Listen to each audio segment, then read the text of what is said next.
Debit balance या adverse balance in the partners capital account, ठीक है। Illustration number 36, Mir and Karan are partners in the firm sharing profit and losses in the ratio 3:2. They decide to dissolve the firm. The following is their balance sheet. Creditors capital account दे दिया, cash at bank दे दिया, debtor से provision less stock, वो छोटा balance sheet बनाया। Asset realised as follow, asset realised as follow, debtor stock goodwill, the expenses of realisation amounted to ₹1500। Current brings in necessary cash to meet the deficit. Give journal entries and ledger to close the books of the firm. Debtors और स्टॉक को transfer करो, realisation to debtor to stock, ठीक है।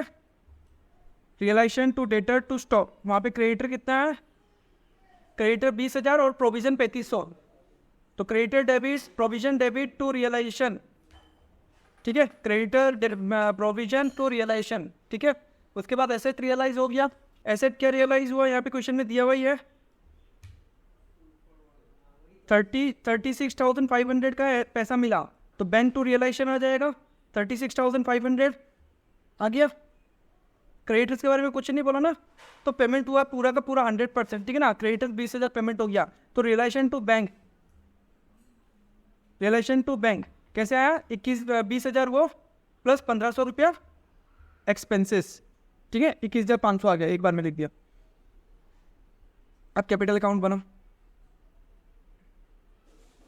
Capital account Mihir और करण का already balance कितना है, 28,000 और 2,000 है। अच्छा, रियलाइजेशन का प्रॉफिट भी देखना पड़ेगा पहले। रियलाइजेशन का प्रॉफिट कितना हुआ देखो, रियलाइजेशन में डेबिट और क्रेडिट, डेबिट क्रेडिट, डेबिट में कितना है 45500, यहाँ पे 23,500, फिर यहाँ पे 36,500 और डेबिट में 21,500, ठीक है। 46, 47, 77,000 यहाँ पे आया, और 24 और 36 0 0 0 कैरिंग 1 9 नहीं 4 4 6 0 कैरिंग 1 6, ठीक है। तो क्रेडिट साइड शॉर्ट है, तो हम और क्रेडिट करेगा प्लस 17,000 तब जाके मैच होगा। तो रियलाइजेशन अकाउंट को हम क्या करेगा, क्रेडिट, तो कैपिटल अकाउंट क्या हो जाएगा, डेबिट हो जाएगा 7,000 कैसे, 5 0 कैरिंग 1 5 1 6 1 7 और 67,000 होगा ना। तो यहाँ पे लॉस कितना हुआ 7,000 का, तो क्रेडिट कर देगा हम और 7,000, तब रियलाइजेशन डेबिट क्रेडिट मिल जाएगा। और मिहिर और करण कैपिटल अकाउंट में 3:2 रेशियो में आ गया, खत्म। अब कैपिटल अकाउंट देखो, मिहिर और करण का इतना है और तो कुछ है नहीं। रियलाइजेशन का लॉस कितना हुआ 42 और 2,800, 4,200 और इसका 2,800 माइनस कर दिया, तो इसको 800 रुपया लेके आना पड़ेगा, सिंपल सा बात है ना। इसका अभी भी नेगेटिव में है, इसका मतलब 800 रुपया लेके आना पड़ेगा। और ये कितना 24 24 23 800, ये इतना इसको कैपिटल मिल जाएगा, ठीक है ना। तो cash bank account to current capital account ये 800 रुपया लेके आया, और Mihir capital account to bank account इतना उसको पेमेंट हो गया, ठीक है। रियलाइजेशन अकाउंट तो देख ही लेगा तुम लोग, जर्नल एंट्री से रियलाइजेशन अकाउंट बनता है। कैपिटल अकाउंट भी तुम लोग पता ही है, ओपनिंग बैलेंस यहाँ पे लिख दिया, और उसके बाद लॉस यहाँ लिख दिया। यहाँ पे 28,000 माइनस 4,200 23,800 आ गया। यहाँ पे ये साइड हायर है और ये साइड लोअर है, तो यहाँ पे 800 रुपया करके लिख दिया। यहाँ पे बैंक अकाउंट मतलब ये पैसा लेके आया है इतना, ठीक है ना। तो बैंक अकाउंट 8,000 ओपनिंग बैलेंस में था, 36,500 तो एसेट को बेच के लेके आया। करंट लेके आया 800 रुपया, रियलाइजेशन और एक्सपेंसेस को पेमेंट कर दिया, क्रेडिटर और रियलाइजेशन एक्सपेंसेस, और मिहिर का कैपिटल अकाउंट को इतना पेमेंट कर दिया, ठीक है। Treatment of firm dept and private dept. Firm डेप्ट और प्राइवेट डेप्ट का मतलब क्या होता है, तो ये स्टार्टिंग में तुम लोग आया था, हम दोनों को बोला था लास्ट में करवाएगा, याद है। थ्योरी पार्ट एक तो आया था बीच में। इन course of dissolution where there are partnership dept, that is joint dept on the property of the firm and separate डेप्ट मतलब private dept of the partner, the following procedure shall be followed. The property of the firm shall be applied in first instance in the payment of the debts of the firm. जो business का जो property है उसको सबसे पहले payment करेगा fund का डेप्ट या लाइबिलिटी बोल लो, ठीक है ना, सबसे पहले ये पेमेंट करेगा. And if there is any surplus then the share of each partner in their profit sharing ratio must be applied in the payment of his separate debts or paid to him.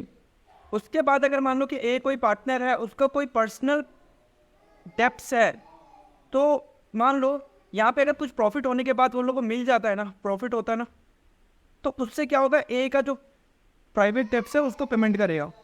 कौन का debts पूरा payment हो गया, surplus आ गया, मान लो कि asset को higher में बेच दिया तो सरप्लस हो गया थोड़ा. उसके बाद ए का खुद का पर्सनल कुछ प्राइवेट डेप्स है, तो वो जो सरप्लस आएगा ना उससे ए का प्राइवेट डेप्स को पेमेंट करेगा. बचने से नहीं होगा, ठीक है ना. The separate property of the partner must be applied first in the payment of his private dept and the surplus that is access of private property over private dept if any the payment of डेप्ट of the first. आज मेरा खुद का property है और मेरा खुद का प्राइवेट देनदारी भी है, डेप्ट्स भी हैं, प्लस मेरा एक पार्टनरशिप फर्म है, वहाँ पे भी डेप्ट्स है, वो फंड का डेप्ट है, ठीक है ना. यहाँ बेटा तो मेरा जो प्रॉपर्टी है वो पहले यूटिलाइज होगा कि मेरा प्राइवेट डेप्ट्स को पेमेंट करने का. उसके बाद बच गया प्रॉपर्टी तो क्या होगा, फंड का डेप्ट्स पेमेंट होगा उससे. समझ गया. Amal Bimal are two partners in the firm with the following is the summarized portion or position at the time of dissolution. देखो फर्म का डेप्स कितना है 32,000, फर्म का एसेट कितना है 46,000, रियलाइजेबल वैल्यू मतलब इतना पैसा आ जाएगा, ठीक है. प्राइवेट डेप्स किसका है, अमन का 16 और बीमन का कुछ नहीं. प्राइवेट प्रॉपर्टी इसका भी कुछ नहीं है, इसका भी कुछ नहीं है. तो पहले क्या करेगा, ये जो 46,000 है ये पहले पेमेंट होगा, 46,000 से ये 32,000 पेमेंट होगा, ठीक है ना. The firm asset amounting to ₹46,000 would be utilised first to pay off the debts of the firm that is 32,000. उसके बाद कितना बच गया, 14,000 बच गया. वो कौन शेयर करेगा, अमन और बिमल शेयर करेगा इन प्रॉफिट शेयरिंग रेशियो.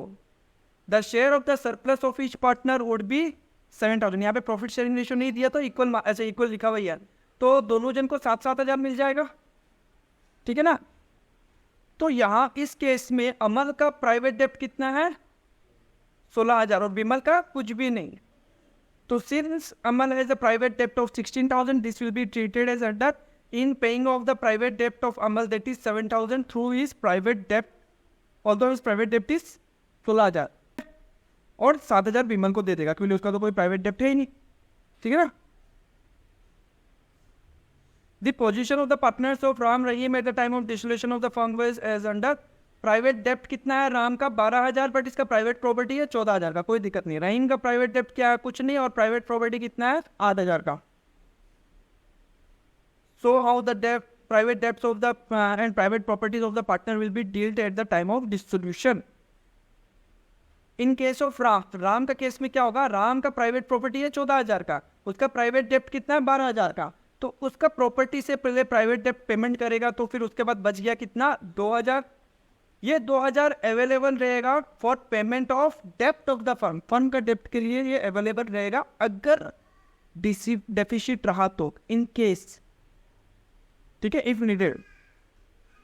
और इन केस ऑफ रहीम का क्या है कि इसका खुद का प्राइवेट प्रॉपर्टी 8,000 और प्राइवेट डेप्ट कुछ भी नहीं है, तो ये पूरा का पूरा 8,000 अवेलेबल रहेगा फॉर पेइंग द डेप्ट of the firm if needed, that is if there is deficit of the firm, ठीक है ना. ठीक है. 39 last. The position of partners जादू मधु at the time of dissolution of the firm was is under. जादू का private डेप्ट है 13,000 का, प्राइवेट प्रॉपर्टी है 22,000 का, बट रियलाइजेबल वैल्यू कितना है 24,000, ठीक है. मधु का प्राइवेट डेप्ट है 12,000, प्राइवेट प्रॉपर्टी है 9,000 का, रियलाइजेबल वैल्यू कितना है 8,000. अब ये तुम्हारा वाला केस आ गया, यहाँ पे जैसे 3,000 उसको देना ही पड़ेगा. क्या मान लो कि उसका पूरा प्रॉपर्टी ही 9,000 का है और 9,000 का प्रॉपर्टी भी बेच देने से 8,000 आ जाएगा उसका, लेकिन प्राइवेट डेप्ट कितना है 12,000 का, ठीक है. इन केस ऑफ जादू का प्राइवेट प्रॉपर्टी है 24,000, रियलाइजेबल वैल्यू, ठीक है ना। जादू का प्राइवेट प्रॉपर्टी का रियलाइजेबल वैल्यू कितना है 24,000, उसका प्राइवेट डेप्ट कितना है 13,000 का प्राइवेट डेप्ट है, तो इसका एक्सेस कितना रह गया 11,000 एक्सेस रह गया। वो अवेलेबल रहेगा फॉर पेइंग द डेप्ट of the firm if there is any need, that is if there is any deficit, अगर हो तो। और मधुकर, हाँ मधुकर नहीं देगा वो। पहले मान लो कि मेरा खुद का ज़मीन है, प्रॉपर्टी है, जायदाद है, मेरा खुद का प्राइवेट देनदारी तो हो गई, हम पहले वो पेमेंट करेगा, उसके बाद कुछ बच गया है तो मेरा जो बिजनेस है पार्टनरशिप बिजनेस, उसका जो देनदारी रहेगा सब देने के बाद भी अगर वहाँ पे कम पड़ गया तब मेरा प्रॉपर्टी यूज होगा वहाँ पे, मेरा जो बच गया प्रॉपर्टी, ठीक है ना। इन केस ऑफ मधु का प्राइवेट प्रॉपर्टी का रियलाइजेबल वैल्यू है 8,000, उसका प्राइवेट डेप्ट है 12,000। Since there is deficient in meeting his private debt, nothing will be available to the firm from his private property, कुछ भी नहीं रहेगा उसके पास अवेलेबल, ठीक है।